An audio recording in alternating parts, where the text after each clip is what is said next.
کہ اس کے اندر سے اس جو ان کے پاس ایک زنبیل سی ہے اس میں سے وہ نکالتے ہیں دیتے ہیں، نکالتے ہیں دیتے ہیں، اور پھر بھی وہ اندر سے بڑھتی جاتی ہے اور خالی نہیں ہوتی۔ تو طارق عزیز کی یہ پرسنالٹی تھی۔ اللہ تعالیٰ انہیں غریق رحمت کرے۔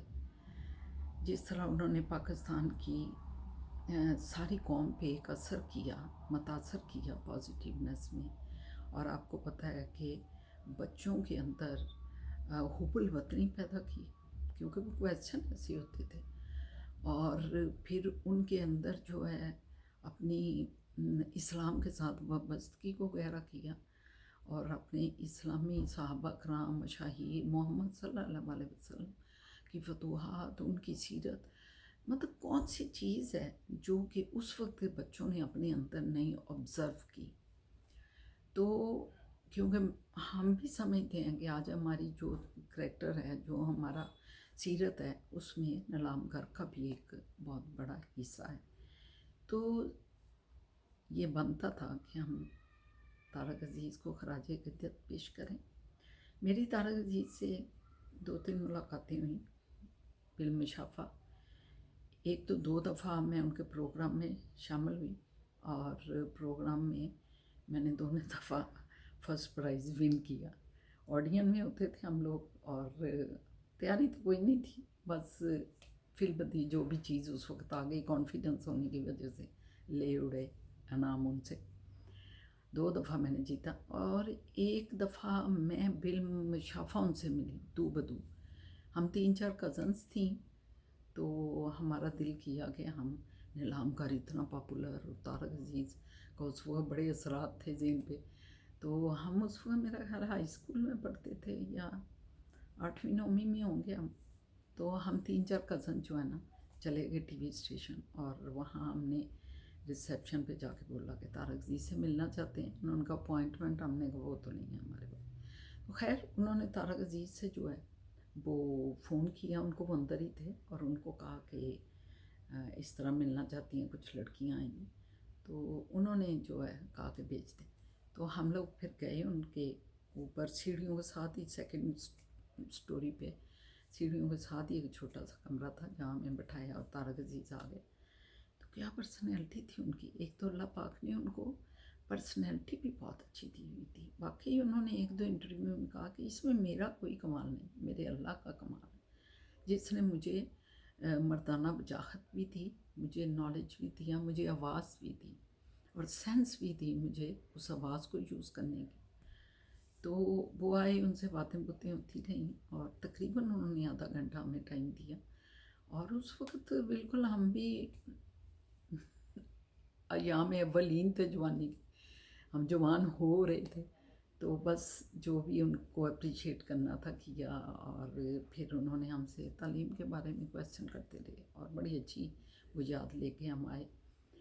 بعد میں 2 پروگراموں میں ان سے ملاقات ہوئی۔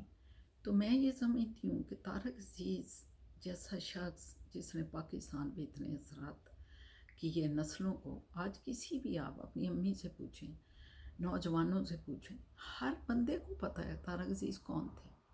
تو اس کا مطلب یہ ایک قومی پرسنالٹی تھی، یہ ہماری نیشنل کریکٹر تھا، یہ کوئی عام بندہ نہیں تھا۔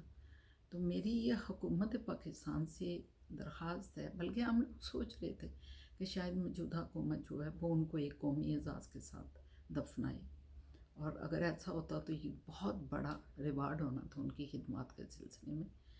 لیکن اللہ جانے کہ کیا کیا اس میں وجوہات ہوتی ہیں جو نہیں ہو پاتی یہ چیز۔ تو اب ہماری یہی ریکویسٹ ہے، میں سمجھتی ہوں کہ یہ ہمارے سارے پاکستانیوں کے دل کی آواز ہوگی کہ طارق عزیز صاحب کو جو ہے جو سول سب سے بڑا پاکستان کا ایوارڈ ہے وہ ضرور انہیں دیا جائے، تاکہ ان کی خدمات کو جو ہے ایک تھوڑا سا اس کو مطلب ہم اس کو تھوڑا سا ان کا حق ادا کریں، بہت تھوڑا اس طرح کر کے۔ اور دوسرا جو ہے ان کے مطلب جو انہوں نے اپنا ساری جائیداد جو ہے وہ وصیت کی کہ ساری پاکستان کے نام ہے، یعنی گورنمنٹ پاکستان اس کو لیں گی، پاکستان کی وہ اثاثہ ہے، تو ان کے گھر کو جو ہے ایک میوزیم بنا دیا جائے، اور اس کو ہسٹوریکل پلیس قرار دیا جائے، ان کی جو چیزیں جدھر ہیں وہ ان کو وہاں مطلب سیٹ کیا جائے. تو یہ ایک بہت بڑا کام ہوگا، کیونکہ میں ادھر ٹورنٹو میں ہوں آج کل، تو میں دیکھتی ہوں کہ یہاں جو لوگ مطلب شروع اوائل میں آئے ادھر کینیڈا میں یا ٹورنٹو میں، تو ان کی ساری ان چیزوں کو انہوں نے مطلب سیو کر لیا ہوا ہے گورنمنٹ نے، ان کے گھروں کو، ان کے اندر کمروں کو، ان کی حتیٰ کہ آپ حیران ہوں گے کہ ان کی ہر چیز کو انہوں نے اسی طرح رکھا ہوا ہے سنبھال کے، اور اس کی باقاعدہ دیکھ بھال ہوتی ہے اور لوگ آتے ہیں دیکھتے ہیں. تو یہ ماضی کے ورثے ہوتے ہیں. آنے والی قوم کو، آنے والے نوجوانوں کو پتہ ہونا چاہیے کہ طارق عزیز کا پاکستان بننے کے بعد کیا رول رہا ہے، اور لوگوں کی ذہنی تعمیر میں انہوں نے کتنا رول پلے کیا. تو اس کے ساتھ ہی میں آپ سب بہن بھائیوں سے دعا کروں گی کہ دعا کریں اللہ پاک ان کو غریق رحمت کرے. یقیناً وہ اللہ پاک کے بھی پسندیدہ ہستی تھے، اور میں جانتی ہوں کہ اتنی صفات جو اللہ پاک اپنے کسی بندے کو دیتا ہے، اور وہ جب بندہ اس صفات کو یوز بھی کرتا ہے، ضائع نہیں کرتا، تو اللہ بھی اس بندے سے خوش ہوتے ہیں. تو اسی کے ساتھ ایک نعرہ لگاتے ہیں، پاکستان زندہ باد. ہم اس طرح تو نہیں لگا سکتے لیکن ان کی یاد میں. تو یہ اگر پروگرام آپ کو میرا کچھ اچھا لگے، اور قائد اعظم کو